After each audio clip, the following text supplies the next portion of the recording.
In this video, I'll show you how to create a Facebook account on your phone if you are a beginner. First, open the App Store on your phone and search for Facebook. Tap Install and wait for the app to download and install on your device. Once the installation is complete, open the Facebook app. On the main screen, tap on Create New Account to begin the sign-up process.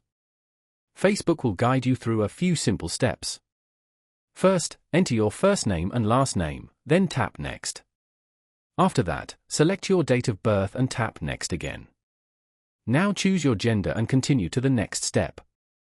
Next, enter your mobile number or email address that you want to use for your account.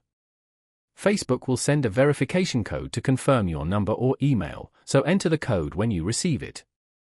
After verification, create a strong password for your account and tap Next. Facebook may also ask you to add a profile picture, which you can upload from your phone or skip for now. Once the setup is complete, your Facebook account will be created and you can start adding friends, posting updates, and exploring your feed. If this video helped you, don't forget to like the video and subscribe to the channel for more helpful tech tutorials.